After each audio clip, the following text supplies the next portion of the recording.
Welcome to the Virtual Center for the Study of the Constitution of the United States. The Executive Director of the Virtual Center is Dr. Bill O'Brien. He's also the host of this program. And here he is, Dr. Bill O'Brien. Good afternoon and welcome to today's edition of the Virtual Center for the Study of the U.S. Constitution. I'm Bill O'Brien, and I recognize, first of all, that we are 1 hour earlier today than we usually begin. I had mentioned it yesterday, but I'm sure that there will be some people that will tune in late and miss the first hour, unfortunately, but it will be archived, so it'll be there for everyone to pick up on. I welcome you to today's program. I thank you for giving a portion of your valuable time to what I believe is this very important endeavor. Today, the Supreme Court has spoken once again. And once again, that voice is a 5-4 decision on striking down a key provision of the Voting Rights Act of 1965. I think if it does nothing else, it speaks to the need for constant oversight and constant conversation about the Constitution of the United States as it continues to affect our day-to-day lives. My first reaction when I heard about today's Supreme Court decision and Justice Roberts, who wrote the majority opinion, made the claim, and of course he made the claim earlier in an earlier decision, which kind of set the stage for this. This really isn't a surprise, because Justice Roberts indicated some time ago, in a statement when he said, the circumstances which produced the Voting Rights Act in the 1960s have changed. The South of today is not the South that existed when that act was originally passed. So that kind of suggested that today's ruling was pretty much to be expected. But the first thing that flashed through my mind when I heard about today's decision was the events of this weekend. Paula Deen and the events surrounding her this past weekend seem to suggest that while some things change, some things never do. And I think that's a very, very important consideration. And I'm sure that you will hear in coming days more and more conversation about the Supreme Court's decision today and whether, in fact, it was valid or not. Be aware, and that the Court did, in its wisdom, throw the ball to Congress by suggesting that if Congress chooses to renew the act by specifying specific criteria and specific places on which the act should still apply, it doesn't deny Congress the ability to do that. But just having a conversation with Bob Kincaid earlier, Congress isn't in a position to decide much of anything of late, as we know, and I'm kind of guessing that Justice Roberts knows that as well. So, in effect, to suggest that Congress can still do something to save the spirit of the act is an incredible statement in itself, I think. Anyway, welcome to today's program. We welcome you, and I think, if for nothing else, this particular decision today kind of speaks to the relevance of our program. I invite you to share with our listeners your points of view, your thinking, your opinions, your criticisms, your comments, your ideas on the issues of the day related to the subjects we are talking about. Our phone number is area code 304-658-3333. That's area code 304-658-3333. My email address, if you'd like to email me directly, is waobrien906 @gmail.com. That's W.A. O'Brien 906, all one word, at gmail.com. Yesterday, if you recall, we were continuing our conversation about the Commission study on the humanities and social sciences, the study that came out on, I believe, June 19th. I believe it was the 19th. But anyway, last week. And we looked at portions of that study yesterday. We had a couple of calls related directly to it. I'm struck by one call yesterday from Betsy's call in Texas about the issue of literacy, because there's absolutely no question that considerations related to the idea of literacy play a tremendous part in all of this. Betsy, as many of you already know, and many of you may have picked up from her conversation with us yesterday, teaches 5th grade. And for her, literacy is a key consideration. But all of us realize the challenges of literacy that pervade our society at all levels. The issue of adult literacy is a key consideration on the parts of many people. And it used to be that most people would define literacy as the ability to read. But we know today that literacy involves much more than that. Most people will focus on the whole idea of the ability to function in a complex society, and the ability to fill out forms and apply for a driver's license and make some sense out of your income taxes and various other things. Balance a checkbook, write a check, and all the rest of it is part of literacy today. And as we know, that this creates challenges for many people on many different levels in our society today. And I think there's no question that the issue of literacy is directly related to this study that we've been talking about over the last couple of days. And I think it's important to recognize that. In fact, one of the things that the Commission does, the Commission that issued this study, is commend the inclusion of humanities and social science considerations under the literacy provisions of the core standards, as most states are now adopting a very standardized approach to K through 12 educational standards throughout the country. State after state is buying into these core standards. And I have mentioned in the past that the social studies portion of that is contained under the section on literature, in those standards. And the Commission makes the point, and I think it's a point well taken, that appreciation of humanities and social science disciplines becomes, in today's world, a key consideration when we're talking about or considering literacy. And so I think it is, a very, very important consideration. I wanted to touch on a couple of things. It just seems like it won't go away. And maybe that's good, maybe that's not good, I don't know. But two additional follow-up pieces on that study, which I think are relevant, appeared. One was a study that appeared in the New York Times on the 22nd of June by Verlin Klinkenborg about the decline and fall of the English major.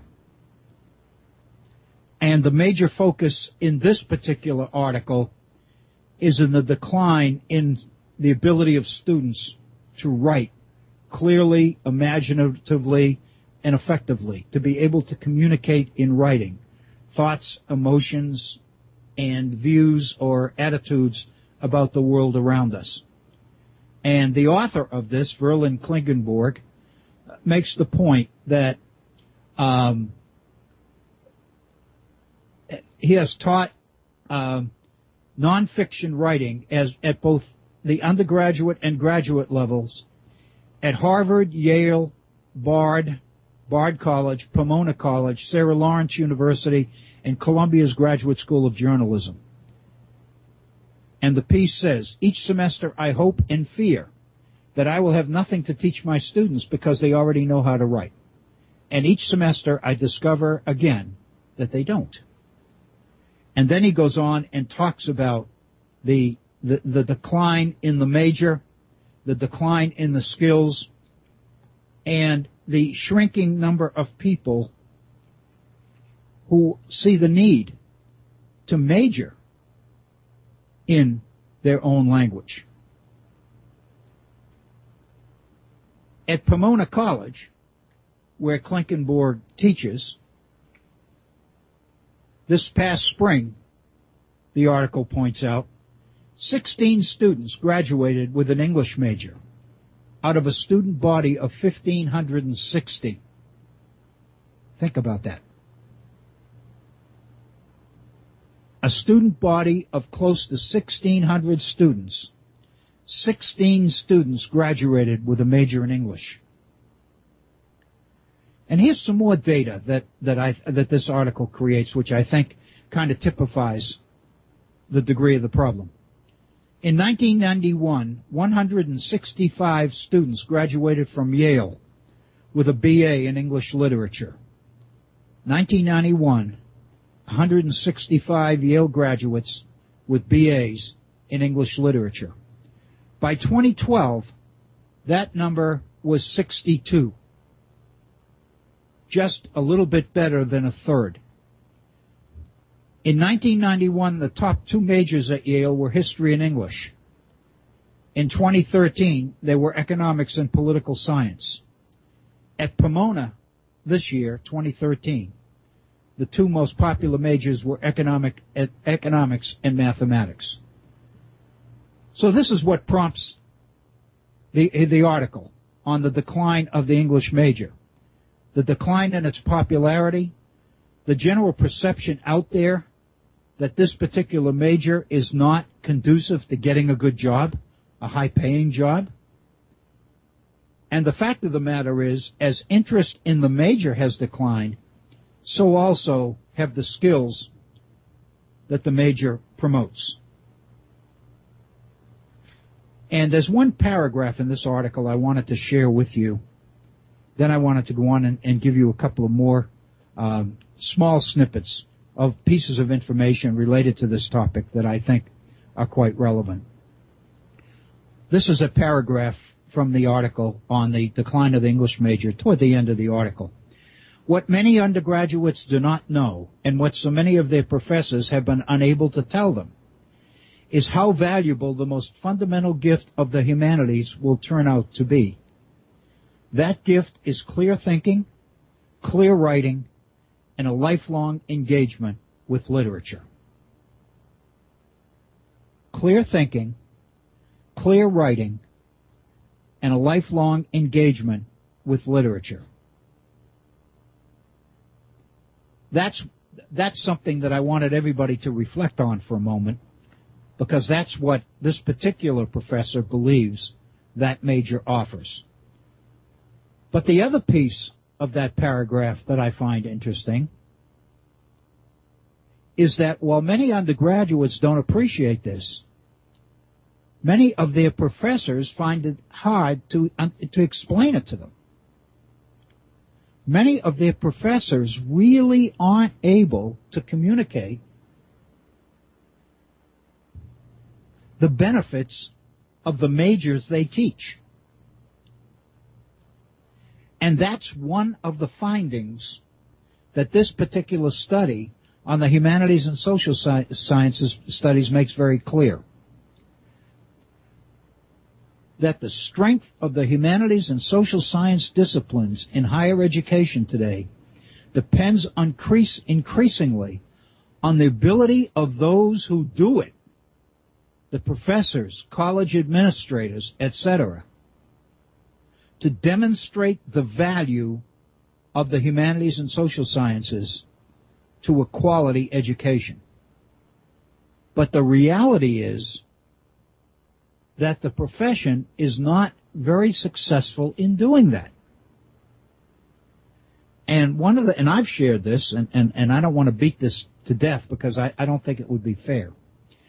But there is absolutely no question in my mind that many of the people who teach particular courses within these disciplines really don't understand the broader picture. They really don't understand why students, in many cases, are required to take these particular courses. Sometimes, for example, in the case that I'm familiar with, we're here at Concord University, many of these courses are considered part of the General Studies program. And the question that goes unanswered for many people who teach courses in these disciplines, in these General Studies area, is what is the point of General Studies? Why do we have a General Studies program? What is it supposed to do? If I teach psychology, I teach psychology. We have a textbook. There are numerous psychology textbooks, sociology textbooks, political science textbooks, history textbooks, etc., etc. What's the issue? I teach my discipline. What more is there? The fact of the matter is, if you go into, in some depth, into the issue of General Studies, the whole idea behind General Studies is driven by what we called yesterday and what the Commission report refers to as a liberal education. And I think it's very, very important that we spend a moment at least addressing the issue of liberal education. First of all, what it's not. Some people will argue, tongue-in-cheek, that apparently a liberal education is an education that's supposed to be one that creates liberals. How much of that is tongue-in-cheek? How much of that is serious naivete? Hard to tell. But if you go back to the roots of liberal, back to the Latin roots, libere, the whole idea of the roots of the word liberal is obviously to liberate, to set free. And when we hear founders, Jefferson, Franklin, Washington, Madison, when we hear these people talk about education setting people free, this is really what they mean. A liberal education is one which incorporates or embraces a number of skills. To be very blunt about it, it is more than content-based. The basis of a liberal education is to be found in the skills and the insights and the observations and the inferences and the intent that comes about as a result of engaging these particular areas of content. I can remember one time this was years and years ago, doing research on General Studies. And one of the things I found that really struck me as being very significant is that one of the reasons that particular courses in a variety of disciplines, academic subjects, are included in General Studies is because there is a basic premise, a basic assumption that students become more broadly educated, students become more liberally educated when they begin to appreciate the kinds of questions that professionals from these different disciplines bring to the world they seek to understand. Let me make that a little bit. Let me elaborate on that just a little bit. The thinking is that if you are a trained psychologist, if you have a graduate degree or even more than one, a PhD degree in psychology, the thinking is that students who take basic psychology courses are not only going to learn from you a history of psychology. They're not only going to learn the names of some of the major psychologists and the particular schools of psychology or behavior, behavioralism and all the rest of them that are associated with these people. But students are going to also be exposed to the kinds of questions that psychologists ask in order to pursue their subject. What kinds of questions do psychologists set out to answer about human behavior, about what drives behavior, about motivations, about the idea of stimulus response, and some of these other things associated with particular schools of psychology. The thinking is that all students will understand their world better when they become aware of some of the questions that psychologists bring to the search for truth. Same thing with sociologists. What kinds of questions, what kinds of issues do sociologists study? What kind of questions do they ask? What answers to what questions do sociologists want to know? Same thing is true about political science. The very use of the term political science, there's an implication there that the study of politics is at least in part scientific. And that means that there are certain truths, there are certain inherent pieces of truth that the study of politics, of political behavior, will bring to the surface.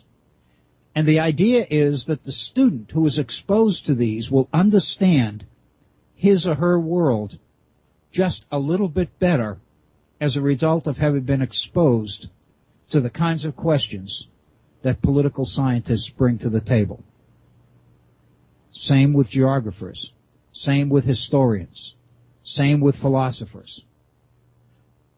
The basic assumption that drives a general studies curriculum is the idea that part of a liberal education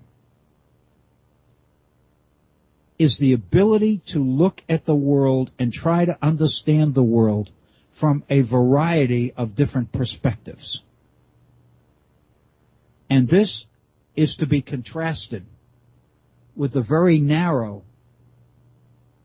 almost blind, the use of blinders for those people that are trained in one specific discipline and approach every problem the same way. It's very revealing. And the Commission does a great job in pointing this out, that those nations of the world, Russia and China and a number of other developing countries, who seek to model their education systems after ours, do so because they recognize the value of the inherent liberal nature of American education. The Commission points out, and I think it's important to note this, that this is kind of an oxymoron. This is kind of a contradiction. Because at the very same time that we are beginning to recognize the extent to which our education system is admired around the world, and even when we appreciate some of the reasons why our education system is admired around the world, at the very same time, we seem bent on changing it. We seem bent on narrowing its focus. We seem bent on reducing the amount of support that we are able to give, financial support and scholarship support, that we are willing to give to specific areas and specific disciplines. The irony is that the very elements which have made our education system one to be admired around the world, are the elements that we seem to be setting about to reduce or eliminate, or if not defund, underfund. And all of us appreciate the reasons we're doing it. We all know about the deficit. We all know about the obligations. We all know about the challenges of health care. We all know about the challenges of pensions and obligations to our retirees. We know about all these things. We know about at some point the bills are beginning to come in. We all know this. We know, for example, that as an aging society, when Social Security was first inaugurated in the 1930s, we were dealing with a world in which there were more than 3 working people for every retired person. So for working people to be able to subsidize retirement for those who were no longer working was a no-brainer. It really wasn't a challenge, especially when at that time in the 1930s, people didn't live as long as they do now. So when you did retire, your retirement would probably only extend for a limited number of years after you stopped working before you died. And so we weren't, for the most part, we weren't carrying people in their retirement for 20 and 30 and sometimes even 40 years as we are today. The other thing we have done, for the best of reasons, nobody's questioning the intent here, we have allowed in certain areas people to retire much earlier. So as people are living longer, we're letting people retire earlier. The sum total is, it is taxing our ability to subsidize retirement in this country beyond the point of no return. That if something isn't done, we all know that. If something isn't done to contain health care, the costs of health care, and contain the costs of supporting our retirees, we are now down to the point where there is fewer than 2 working people supporting every retired person. That becomes a situation that almost impossible to comprehend. The point I'm trying to make is that that there are some serious issues here, and we have made some decisions for the best of reasons, I believe. But it's going to require that we rethink in a lot of different areas. And I'm not trying to get off into a political tangent here. But I think one of the things that we really need to appreciate, and appreciate very, very clearly, is that the problems we have are going to require much more willingness to sit down and share ideas and share our thinking and cooperate in solving them than we're seeing so far from our political establishment. The disconnect, the political disconnect that we see at all levels of government today is counterproductive. It's not solving problems. It's pushing them toward the back burner and leaving them for somebody else to solve in another day. And I don't think we can continue to do that. But again, I don't mean to get off on a tangent. What I do want to emphasize is it is very, very important that the people who do humanities and social sciences, and what I mean is the political scientists and the historians and the philosophers and the linguists and those who teach languages and all the rest of it, it is up to them to make the case that this commission report suggests is desperately in need of being made, and being made soon. Because the support is shrinking. Yesterday, in yesterday's program, I made a comment about a chart that was in the study, and I wasn't able to play my hands on it, but If you look at the original study, which is called The Heart of the Matter, this is on page 40, and it is data showing a decline, showing the amount of federally funded expenditures, the share of federally funded expenditures for academic research and development in the humanities and other selected fields between 2005 and the present. What is depicted here, then, is a bar graph, color-coded by year, that shows every year, 2005, 6, 7, 8, 9, 10, and 2011.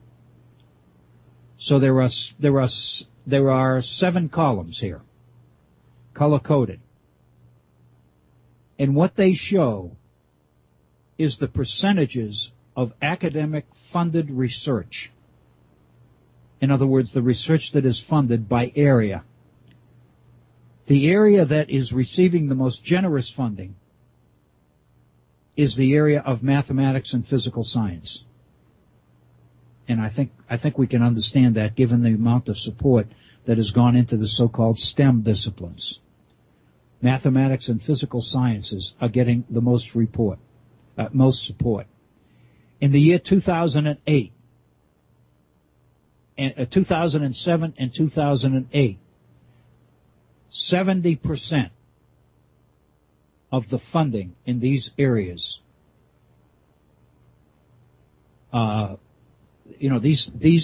these areas were funded at 70%. In 2009, 2010, and 2011, that percentage has gone up well above 70%. It's moving towards 75%. In a sense, what I can say is that over the last 3 years, the amount of funding for mathematics and physical sciences research has increased substantially. It was already the highest, and it has increased substantially. The next area of funded research are the biological sciences, and they also have been generously funded. The amount of funding that was allocated for them went down substantially below 70%, down around 66, 65%. During the depth of the recession in 2007, 2008. 2008 especially, the amount of funding was down around 65%. But since that time, funding over the last 2 years, in 2010 and 2011, has moved back close to 70%. And indeed, in 2011, it was 70%. It's a little bit less than the mathematical and physical sciences, but it's still quite generous. The next area of funded research are the medical sciences. And funding in those areas over the last 7 years has ranged in the mid-60s. It also has gone up in 2010 and 2011, but it sits in the mid-60s, about 65%. A little bit less than the biological sciences, a little bit less than mathematics and the physical sciences. The next area of consideration is engineering. And engineering programs have been funded better than 60%, except for the 1 year of 2009, when funding was exactly 60%. But for the 4 years prior to that, it was 2 or 3 points above 60%. And in the last 2 years, it's well above 60%, up closer to 65%. So engineering is getting generous funding. In the areas of education, that's the next area of funded research. And it has ranged, for the most part, in the mid-50s, 50%, 55%, 56%, 57%. In 2011, educational funding basically was 57%. That was the highest. And last year, in 2010, it was a little bit less than that. But over the last couple of years, funding for education has increased substantially, 2 or 3 points on the scale. The next area of funded research is behavioral and social sciences. This is in the area of psychology and behavioralism and the rest of it. And again, it's tied up with the emphasis on things like autism and the efforts of our school to identify and serve students with attention deficit disorder and some of these other things. And so it stands to reason that research in these areas would drive the expenditures in the behavioral and social sciences up some. In 2011, in this past year, the last year that the numbers exist for, funding for the behavioral and social sciences was up about 66%. So again, it's not as high as some of the others, but it's substantially higher than the rest. The next 3 areas are interesting, and these are the ones I wanted to focus on. Continuing on this declining scale, the decline being in the percentage of funding, the next area is law.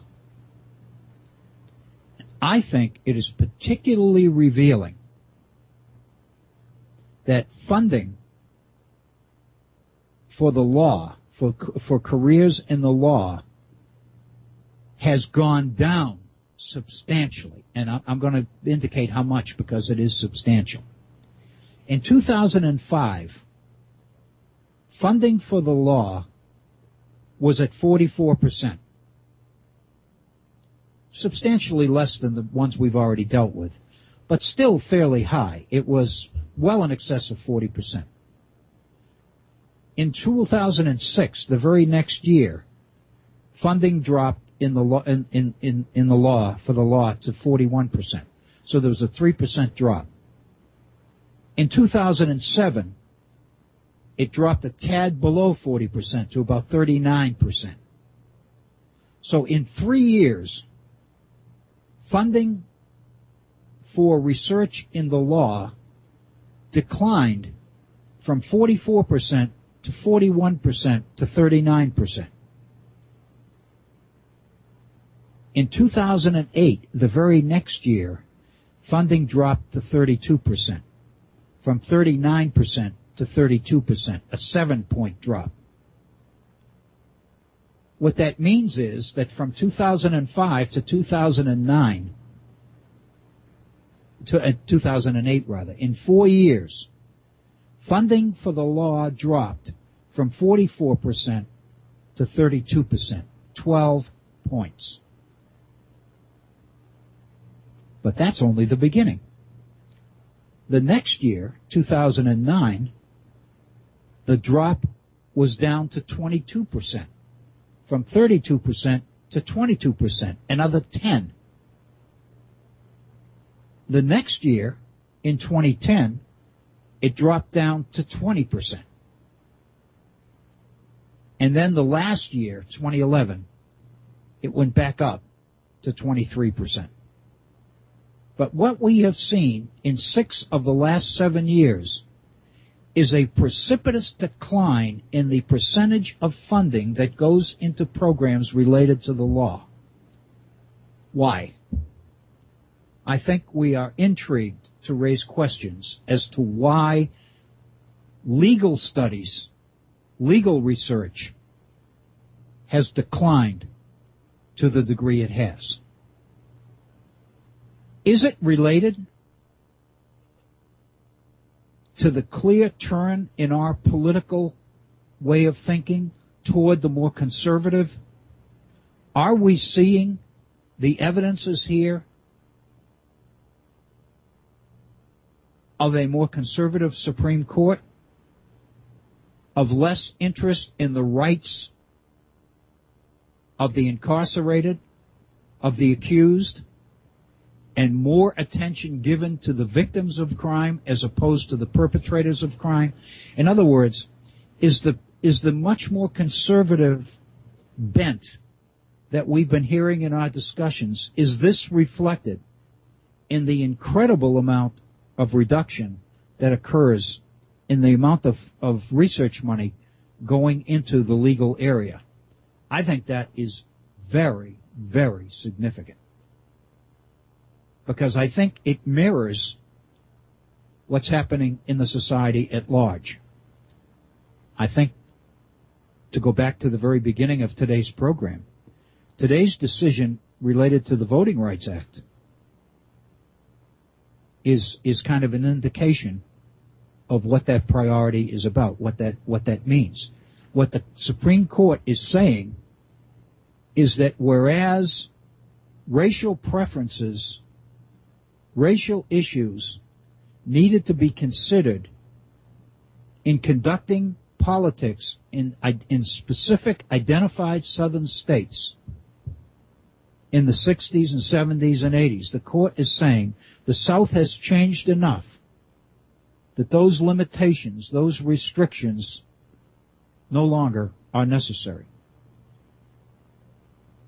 And of course, the dissenting opinions on the court, it was a 5-4 decision, the dissenting opinions on the court suggest that the reason the South has changed is because of the Voting Rights Act, and because of, in other words, the act worked.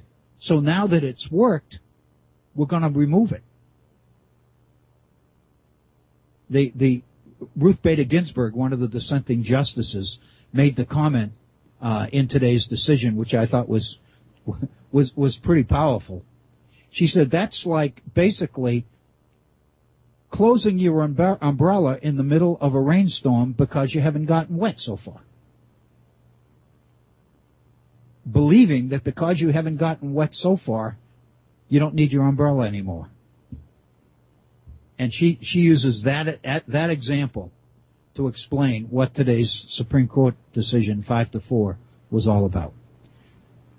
The next area of funded research is the humanities. And this is very interesting because it belongs in the category with the law, and the last one is business and management. And these last three are about the same, because what it suggests is that over the whole course of these numbers, the whole last 7 years, if you will, the amount of money that went into research in the areas of the law, humanities, and business and management was substantially less than it was in these other areas. And it continues to be so. In the humanities, the most generous funding in the last 7 years was the first year, in 2005. Funding was at 30%. The next year it dropped to 26. The year after that it dropped to 25. The year after that it dropped to 23. Then it went back up to 24. Then it went back to 23. Now in 2011 it went down to 20. So the last year for which we have numbers, 2011, humanities funding was at 20%. Remember, mathematics and physical science funding is in excess of 70%. The biological sciences just shy of 70%. The medical sciences, mid-60s. Engineering, mid-60s. Education, mid to high 50s. But now when we talk humanities, we're talking down 20, 23, 22, 23, 25%. And then in the area of business and management, the same thing is true. Funding is a little above 20%. In fact, in the years 07, 08, funding was exactly at 20%. The last 2 years, 2010 and 2011, it has gone up to 24% and 26%. This particular chart is very, very revealing because it seems to suggest that our money, our research money, is following our priorities as a society. And that's probably as it should be. But when you read this commission on the value of the humanities and social sciences to the idea of a quality, well-rounded education, and you appreciate the fact that what has made American education the standard that the rest of the world has looked up to over the years and continues to look up to, What these funding numbers suggest is that we are starving our education system in the very areas which gave it its greatest success. And that's what prompted the study that came out last week. And this we addressed yesterday, but I wanted to repeat it because this is the case that this commission believes the humanities and social sciences must make for itself. So let me read this paragraph. It's a repeat from yesterday. At a time when economic anxiety is driving the public toward a narrow concept of education, focused on short-term payoffs, it is imperative that colleges, universities, and their supporters make a clear and convincing case for the value of liberal arts education. This case needs to be made to every relevant audience: students, parents, governors and legislators, and the public at large. These audiences need to be reminded that the most successful Americans have typically benefited from such broad-based training, with early experiences often paying off in surprising ways, and that the ability to adapt and thrive in a world certain to keep changing is based not on instruction in the specific jobs of today, but in the developing of long-term qualities of mind: inquisitiveness, perceptiveness, and the ability to put a received idea to a new purpose, and the ability to share and build ideas with a diverse world of others. In a world which is dominated by change, we seem to be moving toward an approach to education which denies the reality of change. We are taking a snapshot of the skill needs of the marketplace at a particular time and place, and then we are setting out to teach those skills. By the time we've taught them, different skills have come into play. And so, in a sense, the very first group of students that we have prepared for the jobs of the 21st century find that by the time they get out there, those jobs have changed and their training is inadequate. Now, what that causes many of these students to do is go back to school for an additional degree or to take additional courses or whatever. But I would suggest to you that's perpetuating the problem. It's not addressing the problem. The real problem is to equip our students with the kind of education which teaches them how to continue learning.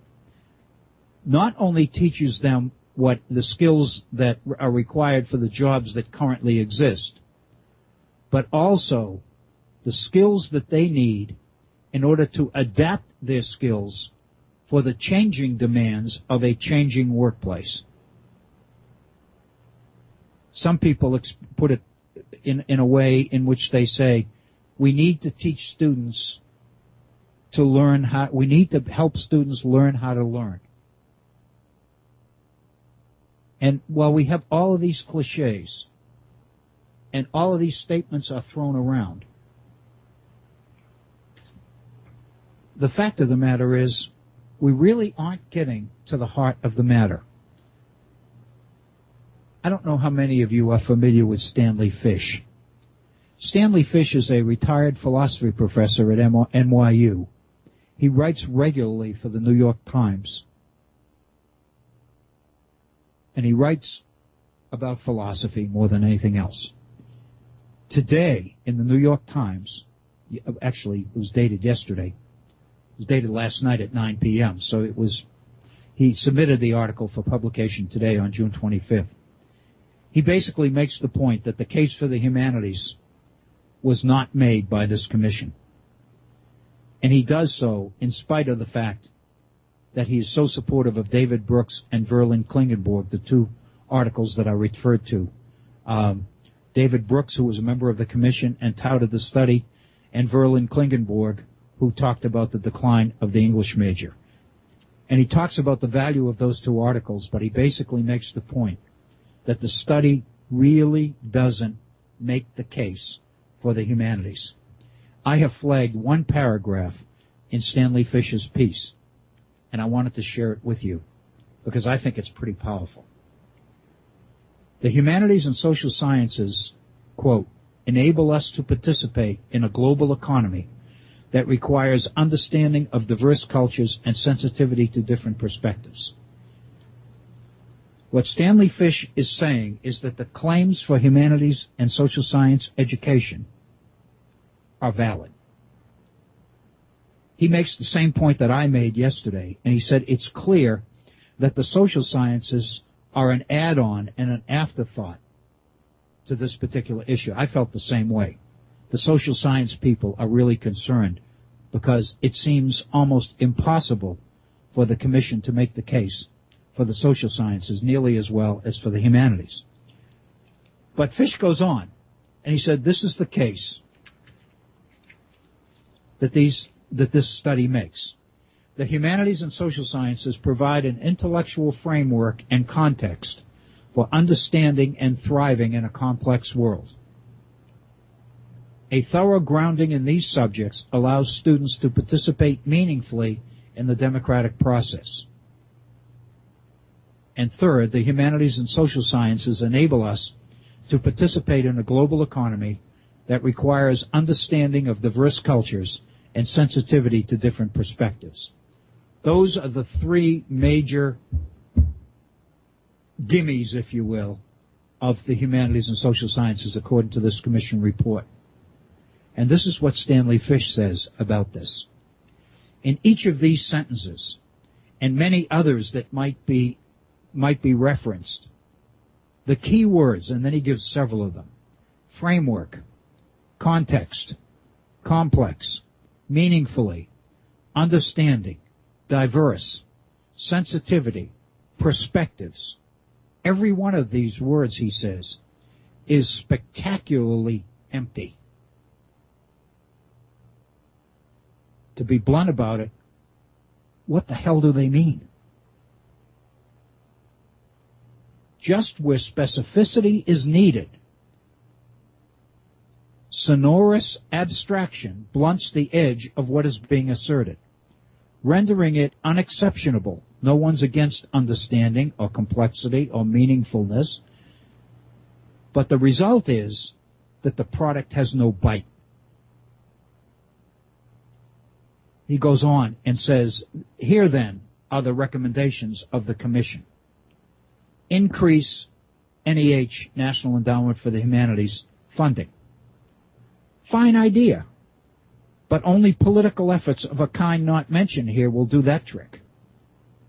To talk about more funding for the humanities at a time when Congress has the meat cleaver out in terms of funding these programs, and the history of the last 7 years indicates that there's no way that the area that received by far the least funding over the last 7 years is going to increase funding when Congress's priority is to reduce the funding that's already there. The grant that I had, the PRISM grant that we had originally for 5 years, that was changed to a 3-year grant, is a product of this meat cleaver. So he said, increase NEH funding, great idea. But somehow this is going to require political efforts that aren't even addressed here before we can accomplish that. And then he goes on, he said, college teachers should reach out to their colleagues in K through 12. Sure. Let's have a joint bake sale or a dance, he says. How successfully do college and university faculty interact with and study with and integrate with their colleagues who teach at the K through 12 level? How many faculty members at higher education level would believe that they were slumming by interacting too frequently with those who teach K through 12? How many in K through 12 would feel out of place and deficient because they lack the content knowledge of their colleagues in higher education? It's one thing to say that these two groups of teachers need to interact more, but as Fish says, what are you talking about? You're going to have dances and bake sales or what? He goes on, embrace the chance to connect with the larger community. What exactly does connect with mean, and where does the chance reside?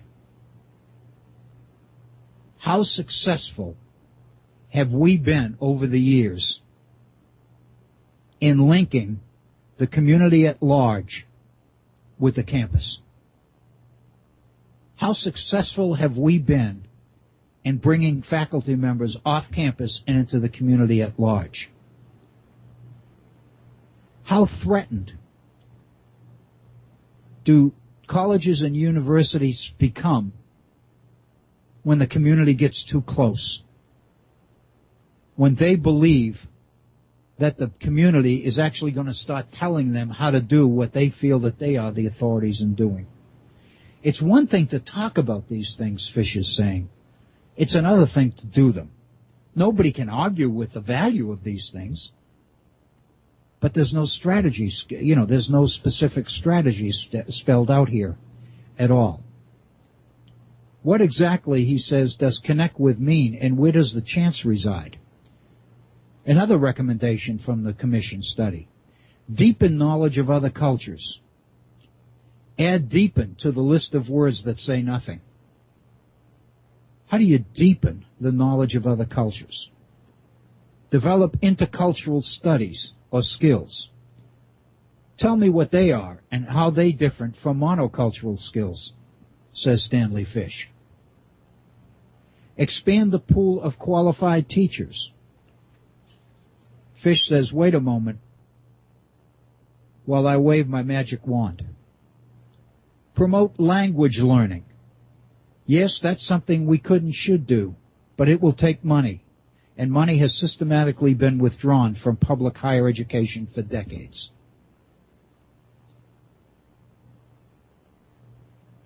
Think about the challenge of trying to get students to take a foreign language. If it wasn't required in the areas that many students are majoring in, they would never go near a foreign language.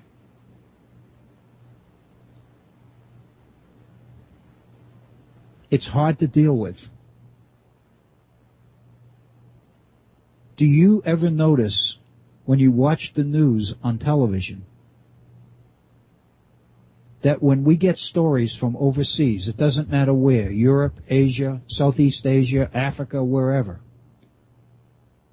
does it amaze you that many of the people being interviewed in these places around the world speak English? Does it worry you that so few of our people speak anything else but English? And the article we just looked at on the decline of the English major suggests that there aren't that many people in our own society who are doing that well with English.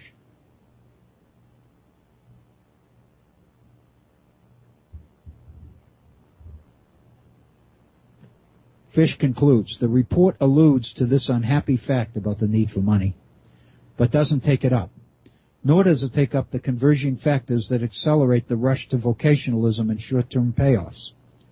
The mania for online education, unsupportable student debt, rising costs in every area of a college's operation, the Internet's preference for chunked-up bits of information, the elimination or radical downsizing of French, Russian, German, religious studies, theater, and other programs because they can't be justified under zero-based budgeting assumptions.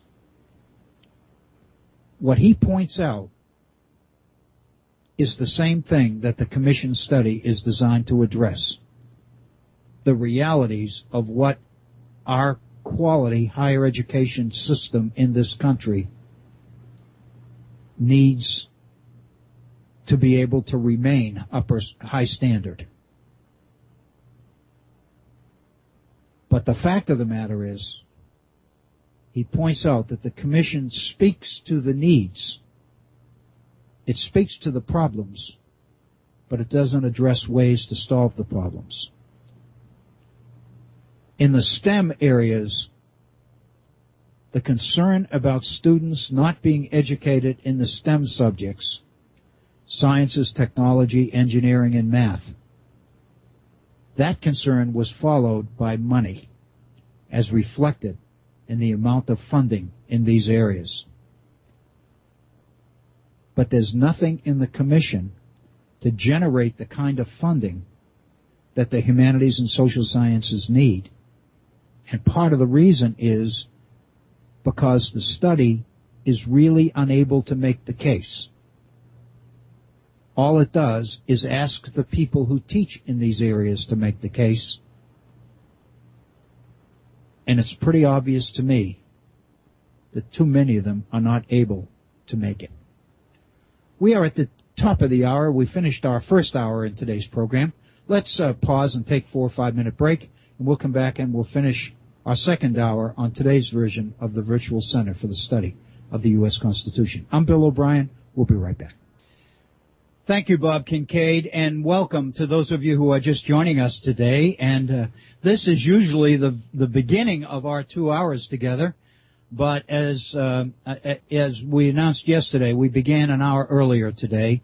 I have an obligation fairly early this evening, and have to kind of do a quick two-step when we go off the air in an hour.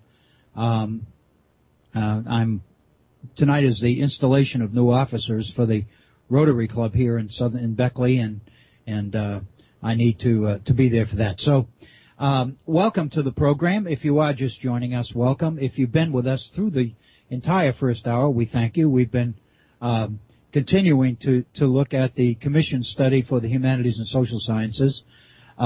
We made reference at the beginning of today's program to the Supreme Court decision today on the Voting Rights Act, striking down a key provision of the Voting Rights Act. I think it's very, very important. It's going to get a lot of attention. It once again is one of those very, very troublesome 5-4 decisions on the part of the Supreme Court. And you know, I think all of us would like to believe that the conditions which produced the need for a Voting Rights Act in the mid-'60s in the first place are indeed no more. And that's what Justice Roberts said. However, I think that there are some indications throughout our society that there are real issues. Real issues remain, and I would suggest to you that some of them are quite disturbing, especially when we look at them from the perspective of the Constitution and the whole idea of the nature of the republic that all of us are privileged to live in. I mentioned earlier the circumstances over the previous weekend related to Paula Deen and her problems with the Food Network. It clearly suggests that there are issues that were so prevalent in the 1960s that continue to live with us. And I want to mention, I don't want to get off the mark here, but I do want to mention one other thing, and this is a proposed piece of legislation in the state of Arizona that many of you probably are aware of, which is proposing the following oath for students before they graduate from high school in Arizona. And it reads this, and it'll be familiar to most of you, and it says, I, and then of course you give your name, do solemnly swear that I will support and defend the Constitution of the United States against all enemies, foreign and domestic, that I will bear true faith and allegiance to the same, that I take this obligation freely without any mental reservation or purpose of evasion, and that I will well and faithfully discharge these duties, so help me God. So basically, most students obviously are going to feel probably going to feel very comfortable with this oath, which many elected officials take, as we know. But it kind of suggests that one's graduation from high school is on the line here with this oath. And so if you happen to be someone who doesn't believe in taking oaths, or doesn't believe in God, for example, then one wonders about the phrase that this particular oath is taken freely without any mental reservation or purpose of evasion. I would suggest it to be denied high school education. It raises questions about how freely this oath is being administered. But again, I'm sure we'll probably hear more about this today, in a future day. I guess the point I'm making is the circumstances which led to the creation of something like the Voting Rights Act 40 years ago, 45, 50 years ago, have improved. Absolutely no question. Whether in fact they've improved enough or not, I would raise serious questions. I think you don't really have to look that carefully to tune in to some of the comments and some of the statements and some of the aspersions that have been directed that have been directed toward our president, to have serious reservations about, in fact, whether the change that the court speaks to has been deep enough or substantial enough or prevalent enough to warrant suspension of the Voting Rights Act. But that's an issue that I think will be discussed in coming days. I'd like to bring this commission study to a conclusion, and to do that, I wanted to mention a couple of specific items in it. I spent a little bit of time in our last hour talking about the amount of funding and how the humanities area has received substantially less funding over the last 6 or 7 years than many other areas, and now with funding being cut even more, these are the areas that obviously over the last 5 or 6 or 7 years have been deemed worthy of less funding than other areas. So it would stand to reason that if we're looking to cut funding, we're going to cut in the areas which obviously have been and continue to be considered of less importance. And so it appears that something stronger than the commission report might be in the offering in here in terms of defending the humanities and social sciences. I was struck in the commission report. I had to underline this and share it with you because mainly because I excuse me, but here's some data from the commission report which I think is pretty powerful. Fewer high school civics courses are now offered than in the past, and the time devoted to teaching the subject in lower grades has been reduced. It's kind of interesting because if you remember, with Benjamin Rush's Mode of Education Proper in a Republic and Jefferson's General Diffusion of Knowledge legislation, the idea of the founders was that civic education was critical to the success of this republic. Yet what we have found in recent years is civics education has all but disappeared from the curriculums of our K through 12 classrooms. Now for history. On the most recent National Assessment of Educational Progress, the so-called NAEPS test, civic assessment, more than 2/3 of all American students scored below proficient. In 2010, moreover, only 45% of high school students demonstrated at least a basic understanding of U.S. history. Less than 50% of high school students, and remember that test is administered to 4th graders, 8th graders, and 12th graders. Fewer than 45% of high school students, these would be the 12th graders, demonstrated even a basic understanding of U.S. history, and 2/3 of American students scored below proficient on the civics assessment. It kind of speaks to the challenge. The report throughout presents relevant quotations on the issues at hand, and I have selected two to share with you because I think they're worth a little bit of time and reflection. The first one is from Jeffrey Harfam from a book entitled The Humanities and the Dream of America, which was published in 2011. And this is what the author says. If traditional rationales for humanistic study were to be condensed into a single sentence, that sentence might be the following. The scholarly study of documents and artifacts produced by human beings in the past enables us to see the world from different points of view so that we may better understand ourselves. I had to share that with you because it basically speaks to the value of teaching from the primary sources, of using primary sources in instruction, because primary sources provide the students with the occasion to think, to read between the lines, and literally to extract meaning from text. It is in reading the primary sources that reading comprehension emerges. That's the way you build it.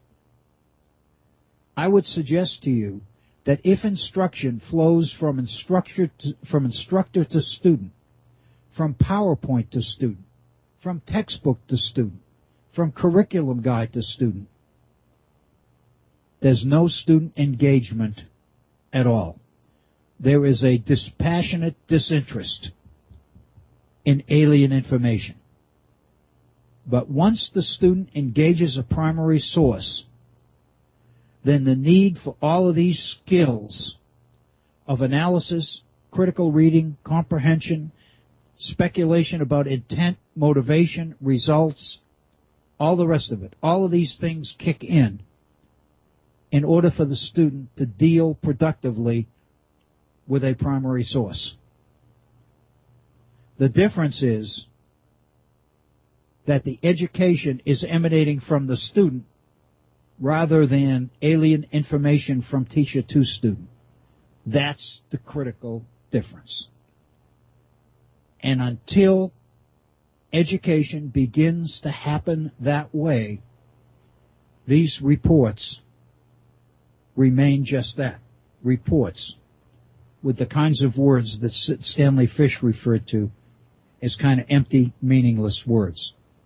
This particular quote is out of the Chronicle of Education in the year 2010, April 14th, 2010, in an article entitled, excuse me, The Best Educated Country.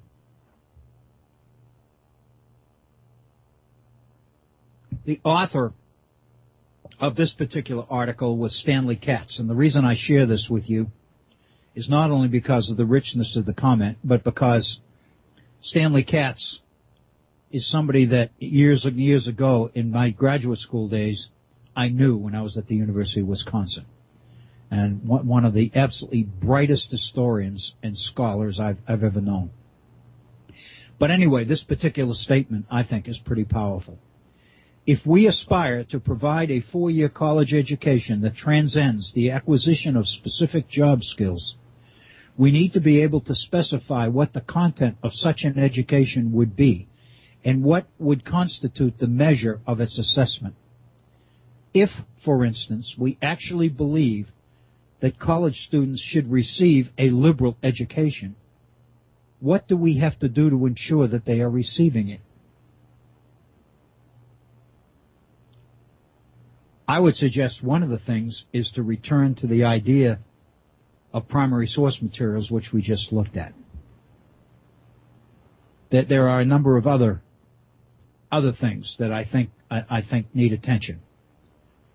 But the point I'm making is that while the deficiencies in this particular commission study are legion, I mean, we've seen examples of them, concerns by the social scientists that they're kind of just hanging on to the coattails of the humanities here, the issues of funding and the fact that the people involved in it find it very difficult to understand. What we're talking about here is an approach to education that not that many people who teach are comfortable with. It goes back to the idea, I don't like to go back to the classics, but I can't help it. Plato's allegory of the cave. Plato makes the statement in that allegory of the cave that one must recognize that true education is learning that already exists within the student. And the challenge of the teacher is to bring that knowledge out, is to basically find a way to make certain that the student appreciates what he or she already knows. And Plato makes a very specific point. True education does not consist of bringing in alien information from outside to the student. Introducing more and more information to students is not education. It's what happens to the students as a result of engaging that information. That's where the education happens. That's the change that needs to happen. And it's in the process of making that happen that liberal education happens. That's when critical reading happens. That's when improved writing skills happen. That's when people become familiar with words like evaluate and assess and judge and prioritize and rank from the most important to the least important and all the rest of it. Just put students in a position where they have to say, this is the most important because. It's more important than that because. And it's that requirement for students to be able to explain the whys and hows rather than just the whats that constitute liberal education. And again, I quote the founders who said over and over again in context after context, it is education that sets men free. This is the kind of education they are talking about. Because it is not the indoctrination that comes from somebody else. It is education that emanates from within the student himself or herself. That's the difference. That's the challenge. That's, I would suggest, what we need to do. And the value of the humanities is because the humanities are the disciplines that raise these kinds of questions, that drive students into these kinds of philosophical and ethical and moral challenges, that force them to begin to appreciate the characteristics of what being human means. Why human life is important. Why every human being has value. And it's not until we begin to do that that we can begin to turn this whole thing around. And I'm preaching here, and I apologize for doing it. I had mentioned yesterday that we would be touching on an article by Michael Lynch, who's a philosophy professor at the University of Connecticut. Michael Lynch offers a piece which he entitles Privacy and the Threat of the Threat to the Self. He's dealing with the Edward Snowden issue on the release of information, the National Security Agency, and the idea of tapping cell phones and email addresses and all the rest of it. The PRISM program, the SGA,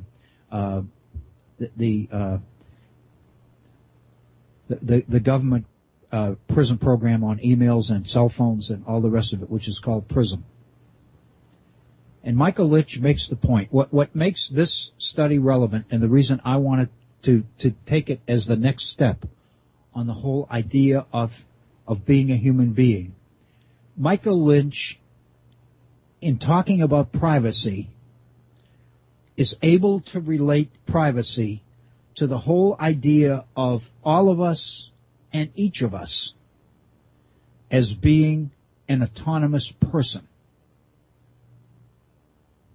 What he is basically doing in his piece is explaining not only the value of privacy, but the absolute necessity of privacy.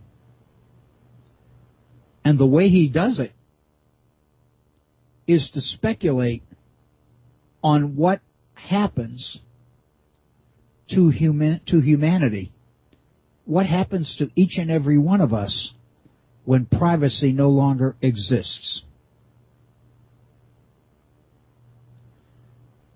This is I think, a very, very important article. It's a little bit complex, and I'm a little bit hesitant to get. I don't know if I can do the justice to this article, but I want to try. What Michael Lynch makes clear to us is that during the current debate over Edward Snowden and the release of the information about the PRISM network, the spy network engaged in by our government, he points out that most of what we hear in the media from commentators and government officials and spokesmen and White House spokesmen and all the rest of it is that what we're dealing with is a trade-off. We talked about this when we talked about this particular issue in recent days. In fact, I can remember specifically the article by Tom Friedman in which he makes this case very clearly. That what we're talking about is that in an age like ours, where technology has created such a threat to privacy, that all of us need to pretty much accept the fact that we're talking about the need for some sort of a trade-off. But in order to get safety and convenience on one hand and preserve privacy on the other, we've got to reach some sort of a balance. We can't continue to expect exclusive privacy in a world where we are threatened continually with, by terror attacks. That, he points out, would be a little bit naive. He points out he believes that the real challenge is to find the right balance between security on the one hand and privacy on the other. He points out, however, that when you look at privacy that way, you are looking at privacy principally as a political concept or as a legal concept. You're looking at it as a commodity. And you're basically assuming that it's going to be necessary to give up a portion of that commodity in order to hold on to the rest of it. And obviously that's true to a point. It's politically very important. But what Michael Lynch is pointing out in this article is that the concept of privacy matters for another reason, a much deeper reason, a much more important reason. And his point is that privacy is intimately connected with what it means to be a person, an autonomous, freestanding, individual, free person. In order to maintain that status, in order to maintain your existence as an independent person, as an autonomous living being, you need to retain the concept of privacy. And the way Lynch goes about explaining that is to address it in the following way. What makes your thoughts your thoughts? Think about that. It's not just a play on words. It has meaning. What is it that makes your thoughts yours? The answer to that question, he points out, is what philosophers refer to as the idea of privileged access. The only one that has privileged access to your thoughts is you.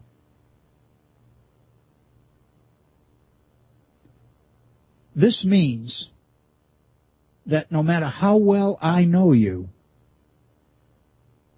I can't know what you feel the way you feel it, if that makes sense.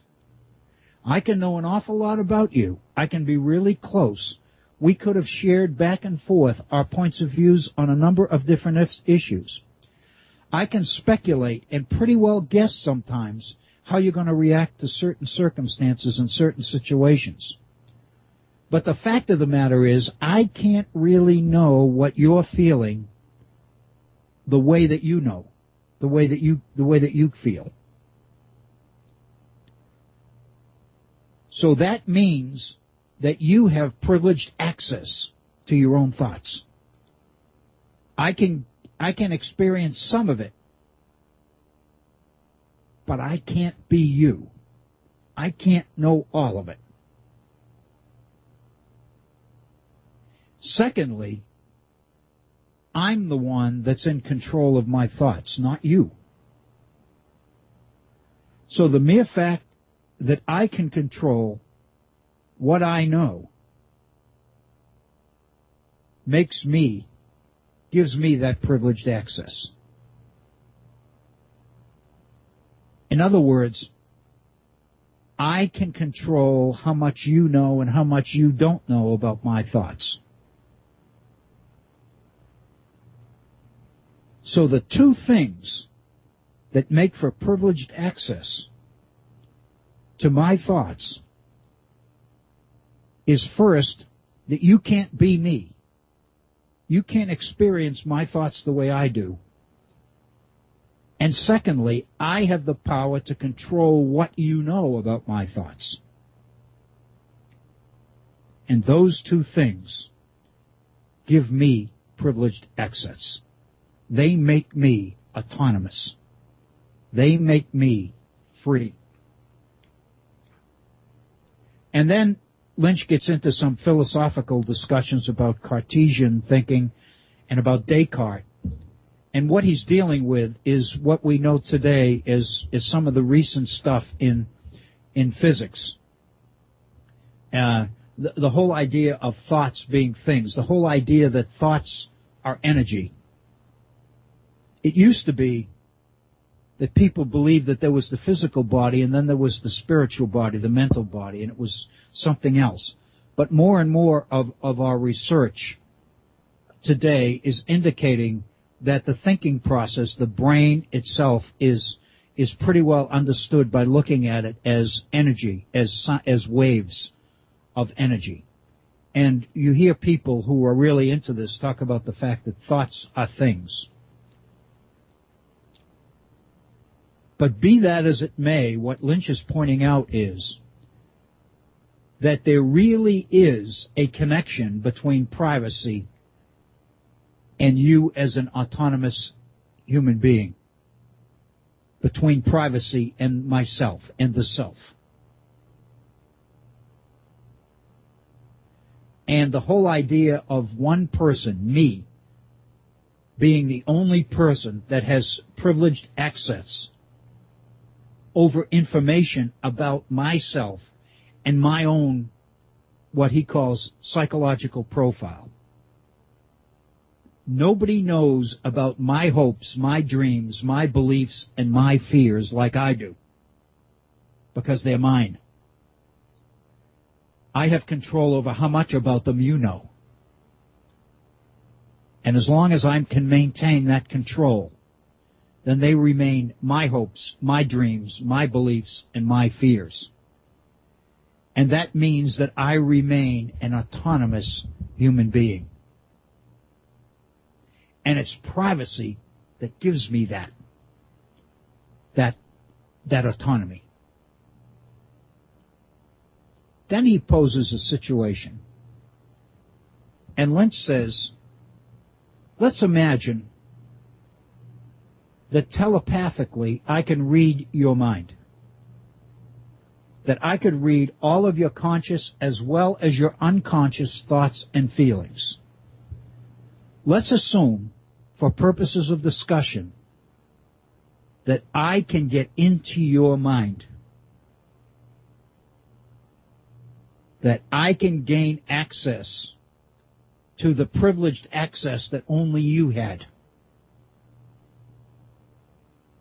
And I can read all of your conscious thoughts and feelings, but also your unconscious ones as well.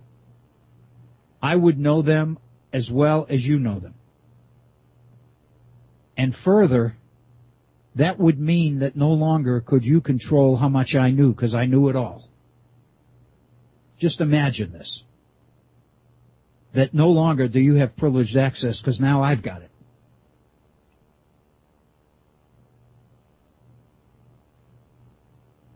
You don't.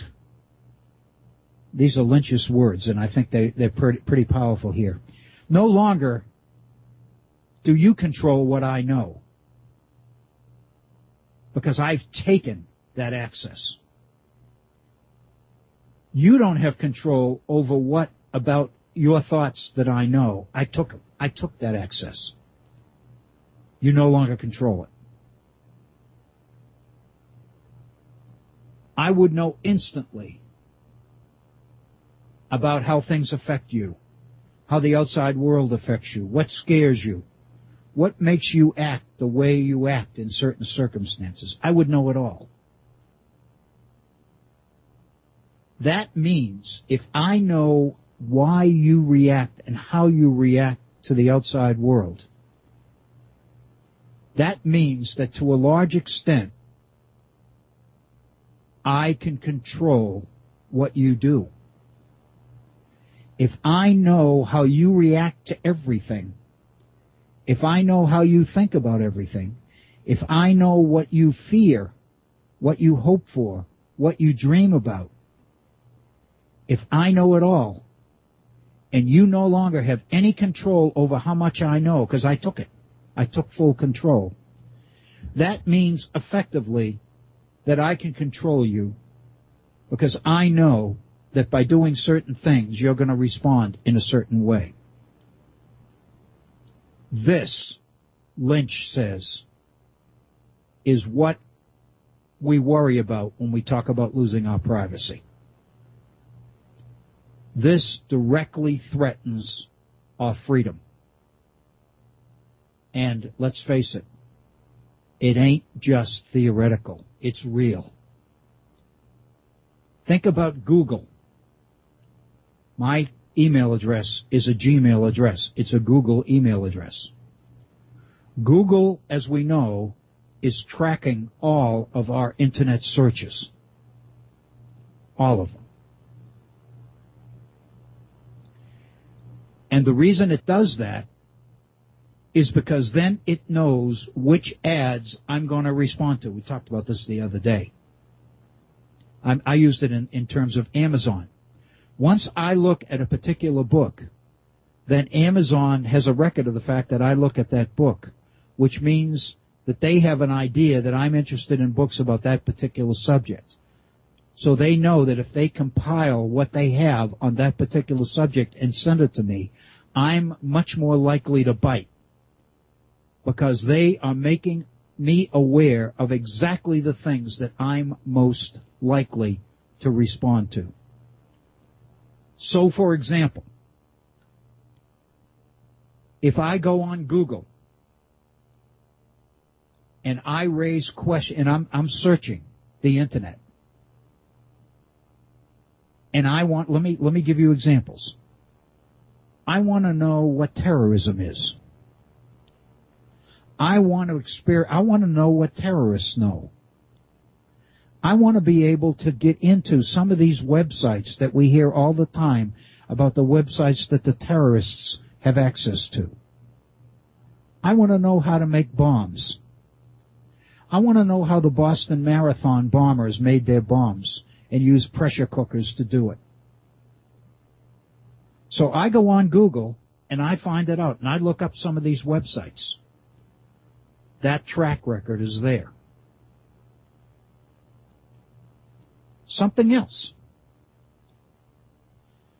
I go on Google and I say one of the issues that I keep thinking of Benjamin Franklin every time I think about this. I'm at that stage in my life right now.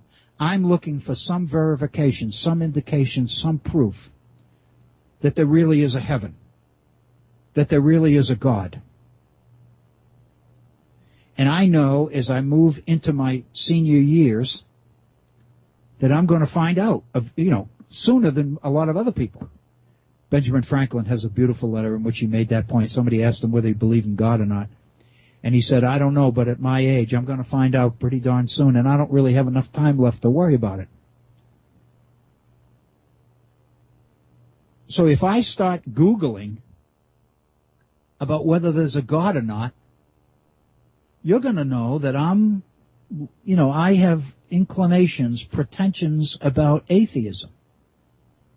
That I might be interested in studies and books by atheists about atheists, or people that challenge the existence of God. I'm probably susceptible to that. Here's something else. What if I go to Google and I say I'm hearing these studies and these psychological profiles all the time? I'm really worried. So I go to Google and I type in, am I gay? And then I get a whole list of sources which are going to give me some indications as to whether I might be gay or not.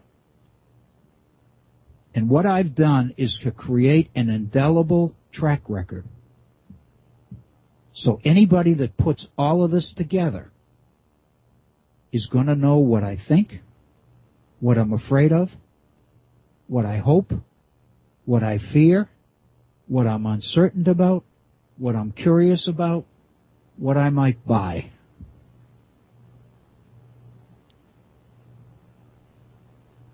Think about it. If the government is able to get a record of all of these Google trips that I've made, all these searches that I've done, and suddenly puts them in a file labeled national security issues, I could be in trouble if I've looked at websites on how to make, pressure cooker bombs and all the rest of it. So obviously, my privacy is on the line. My freedom is on the line. But something else is on the line as well. My independent status as a person. If you knew all these things about me, my value to you as a person, as a friend, as somebody that you enjoyed talking to and engaging in discussion, my value to you as an independent, autonomous person would shrink. Because there would be less and less and less of me that was a mystery all the time. As my privacy deteriorates, so also does my value as an autonomous human being. The things in me that you value as a friend, as an acquaintance, as a colleague, as a research partner, as an independent critic that you like to bounce new ideas off of, all of these things would be minimized, would be compromised. I would be dehumanized. All the things that make me a unique human being would begin to disappear. I would be less value. I would be less attractive. I would become less popular. I would be less valuable. I would cease to exist as an autonomous, independent, free human being, my uniqueness would be gone.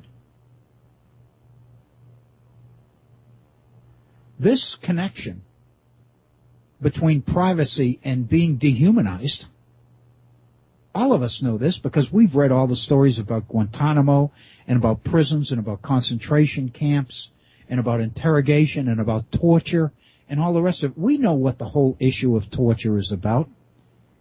It's to accomplish exactly this. It is to interrogate to the point that we lose our ability to have privileged access to ourselves. In a sense, what torture and interrogation is about is an effort to dehumanize us, to gain access to our inner psychological information, to create a situation where effectively we lose ourselves. We lose our own being. We lose our own individuality.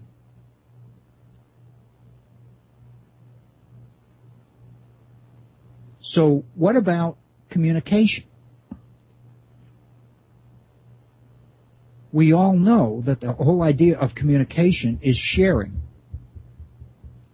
And the more effective the communication, the more sharing goes on. And the issue of honesty. And we know that some people we can communicate with very, very well because they're more open and they're less willing. I mean, how many times have you heard the expression, you know, everything you see is everything there is. There's nothing more. This is a good person. This is a person you want to know because what you see is what you get. There's no hidden agenda. There's nothing.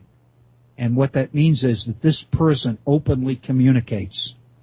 And you can have a real exchange based on trust and faith and real genuine interaction and all the rest of it. But it's still not access. It's still not total.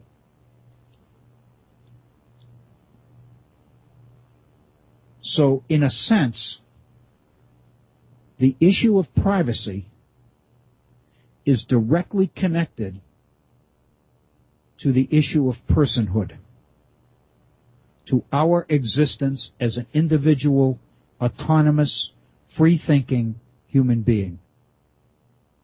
And while it's a cliche that all of us would say, every human being has something positive to contribute. There's good in everybody, and on and on and on with all of these cliches. The fact of the matter is that as our privacy diminishes, so also does the potential for uniqueness that most of us believe that we all have. And in a sense, it's not Edward Snowden that's responsible for this. One of the most powerful statements that I've seen during this whole Edward Snowden thing was a statement made on Meet the Press last weekend by the reporter for The Guardian who originally broke the story. And his point is, nothing that has come out so far has specifically jeopardized national security. The only thing that's happened so far is that the general public has been informed as to how much of its own privacy is being compromised. Put it another way.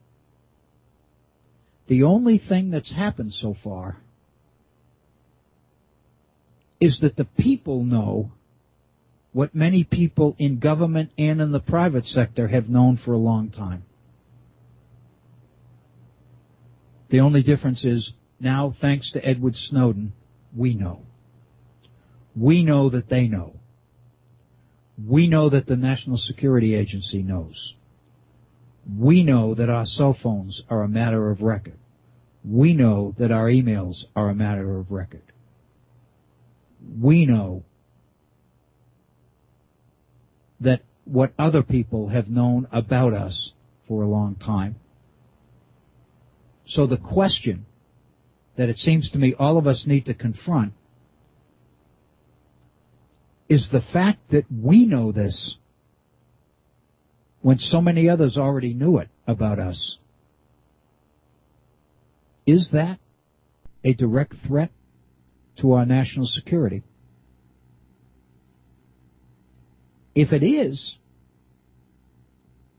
then what does that say about the nature of our republic? What does that say about our constitutional system? What does that say about the concepts of consent of the governed and sovereignty of the people and many of the other terms that are associated with our study of our political system? And the fact of the matter is, knowing what Michael Lynch has shared with us in this wonderful piece, I think it's a brilliant piece. I just hope that I was able to do it at least some justice. Because it's one of those things when you read it, it's 2.5 pages, I printed it out. And at the end of it, when I first read it, I said, this is something that everybody needs to know. Because everybody throws the terms about privacy and freedom around, and nobody knows what they mean.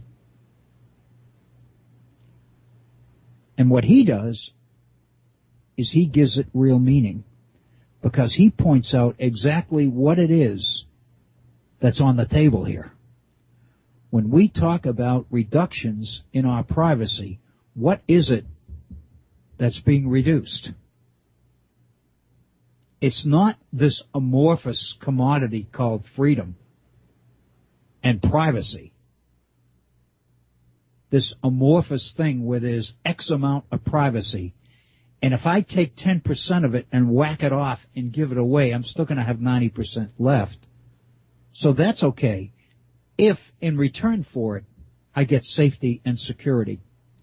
If the terrorists can't get to us, it's worth 10% of my privacy. Maybe it's worth 15, but how about 20? Do you think we might go for 25? The point is, to me, this is the reason I wanted to spend time in our program today dealing with this article. The point is, as long as we're talking about a vague, meaningless concept, as long as we're talking about privacy as a commodity that really has no substance to it, it's an abstraction. It's like freedom.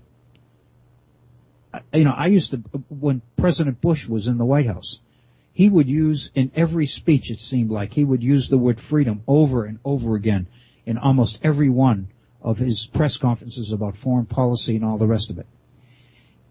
And I got the feeling that he was throwing that word around and it didn't mean anything to him. He had no idea what he was talking about, I felt. He was using the word freedom. It was like a cliche. It's what everybody knows and everybody cares about, but nobody really understands. Most of us look at privacy the same way. And since privacy is more abstract than substantive to most of us, then because it is a commodity, we feel somewhat comfortable in slicing off portions of it, as long as we feel we're retaining enough to remain private, whatever that means. Michael Lynch tells us what that means. Because Michael Lynch poses the scenario, what would happen if you didn't have any? What would happen if your privileged access to all of your thoughts and feelings was not yours at all, was not your monopoly. But in fact, I had it. What if I knew how you think about everything? I know what your reaction, I know what you fear, I know what you hope for, I know what you dream about, I know everything. Therefore, I can predict absolutely 100% surely, without question, I can predict exactly how you're going to respond to every conceivable situation because I've taken your privileged access away from you, and now I've got it. Nothing that you do anymore is going to be a surprise to me. Nothing you say, no idea you come up with, nothing you pose is going to be new to me.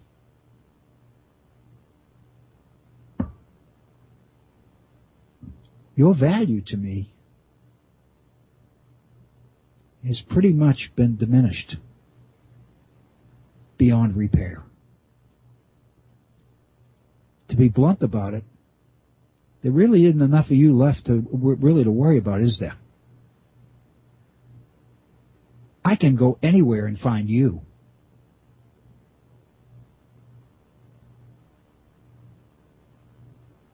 In fact, find more than you, because I'm going to encounter somebody else that I don't have that privilege access to.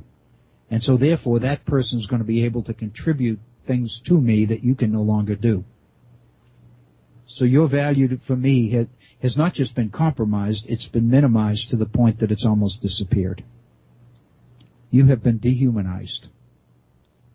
You have become totally predictable. You have become boring.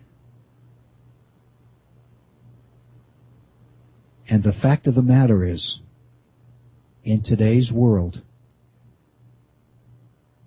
we are allowing this to happen when we allow chunks of our privacy to be compromised and taken away. When we basically acknowledge the need to strike a balance between privacy on the one hand and security on the other. We have to give up a little bit in order to get a little bit. We have to give up a lot in order to get a lot, etc., etc. But what is being lost in that process is ourselves, our existence as an autonomous human being. And let me close today's program. We're at 57 minutes after the hour. Let me close today's program with one additional thought. If I am a God-fearing human being, if I believe in the Creator,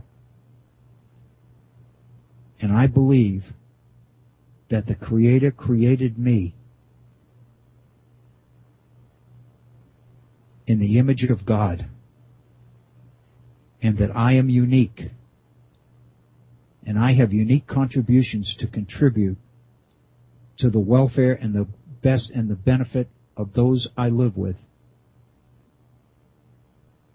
do I have the right to give it all away? Do I have the right to give away what makes me unique when in fact it was given to me by the Creator? Wow. 58 minutes after the hour. I want to thank you for being with us today. I hope you have a wonderful day, a wonderful evening. Please be safe. We want to have you back again tomorrow. Please stay tuned to the Head On Radio Network. Bob Kincaid is gearing up for his program for this evening. And again, if you get a moment, by all means, and you find you have a few dollars, it's always important to keep programs like the Head On Radio Network on the air. It will be appreciated. I appreciate it. I know Bob Kincaid and his folks appreciate it as well. And you should appreciate it, because you will have done a good thing for a good purpose. I'm Bill O'Brien. Thank you so much for listening. Be safe.